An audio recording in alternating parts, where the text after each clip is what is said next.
So I don't feel any pain right now. I think it's standard to use anesthesia in this process. So you don't feel any pain. As you can see, I am comfortably talking right now.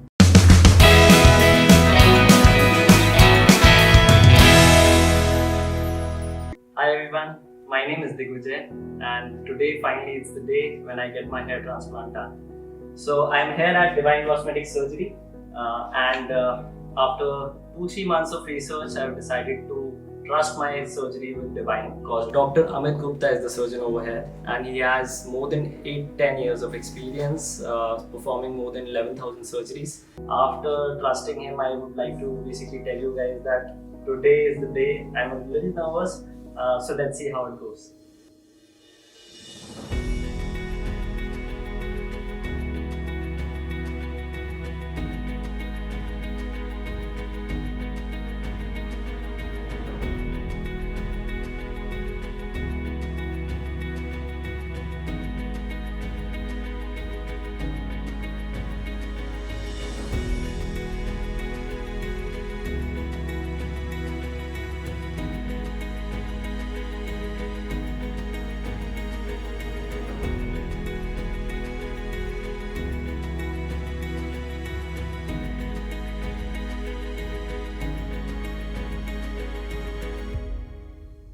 Today we are doing an amazing hair transplant for our patient, and we have planned about 6,500 hair follicles.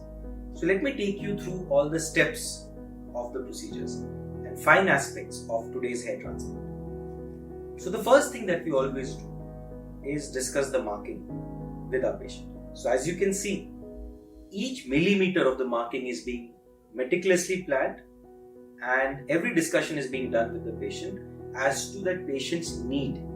What does that patient want? So for example, today he wants a creation of a temple. A triangle on the temple is something that he really wants. The problem for me is that the donor area is very limited. It's thin hair, and I can also see a lot of thinning on the top of his scalp, which means in a few years he will need a second session. Now I have to preserve hair in the donor area for a second session. We are doing an FUT because for me, I believe FUT is the best technique. Reason is because he needs a second session. If we do FUE, then in the second session, it becomes a major problem. The donor area gets wiped out, and within FUT, you can easily do a second session. Second reason is hair is very thin. Remember, when hair is thin, then FUE is not a good idea. FUT gives much better result. In fact, in every patient, it gives nearly 95 to 96% success rate. That is why we are doing an FUT, and today I plan to do this very amazing technique of closure where no stitch is going to come. Literally, no patient can feel this stitch either at the end or in the center. They can run their finger through and they will not feel it. Pure magic.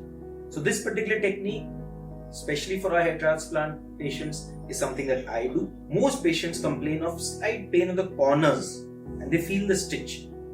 But in my patients, they never feel.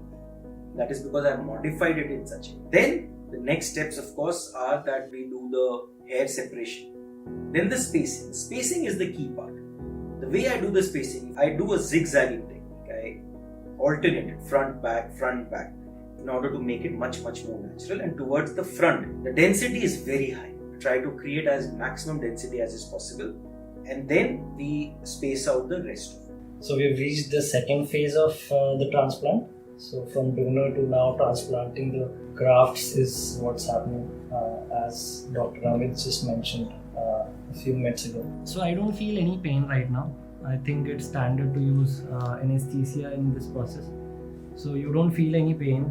As you can see, I am comfortably talking right now, and I don't feel the need of being worried or scared about what's happening currently.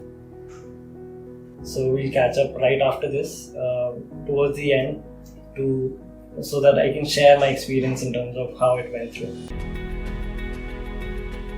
So I'm in the middle of the session right now. So one of the strip has been taken, and I've been given a break of about half an hour.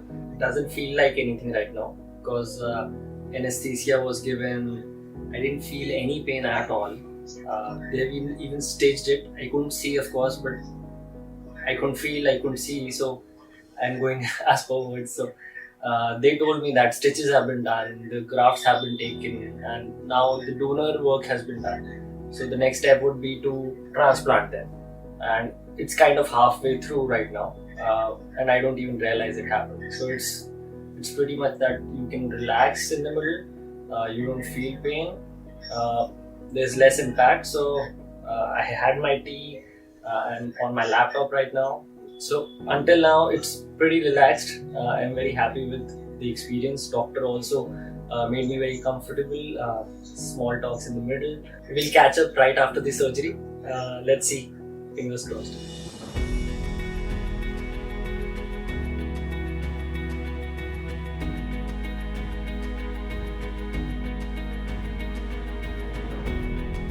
I think the best part about hair transplants that we are doing is the natural look that we are able to give to each patient. That is the key that every patient wants. Some other important aspects of hair transplant that you should know. One, it is very safe. Properly done hair transplant results last for more than 20 years. And especially if you're doing treatments at Divine, we never give any medicines after surgery. So we never give any testosterone blockers. They're not needed. Because when we take hair from the permanent zone, then testosterone tablets, testosterone blockers, there is no role at all. We just recommend few sessions of PRP to be done annually in order to get a good blood flow. Follow-up wise also there's hardly anything. We just call the patient after 3 days for a head wash, and then everything else is on beat. 3.5 months later the hair growth starts, and then it's generally complete by 10 to 11 months. Patients can go to office as soon as the next day. It's absolutely comfortable and they can go into the sun as well. We actually perform hair transplant by 6 to 7 different techniques, and therefore every situation, so we are able to differentiate different situations and create the solution for each of these situations. Now we're through with the hair transplant. It took us about 5 to 6 hours, and the density that I looked at towards the end of it, while it's all bandaged right now, but the density looked pretty decent. I was very happy. They asked me if the density is good, and whatever was done, if I'm basically satisfied with that, which was confirmed with me. They made me feel a lot comfortable and safe, as it's a surgery, of course. And now we're gonna return in 3 days for the first head wash, where we'll see how it's going, and I'll be catching up with you guys when I come next.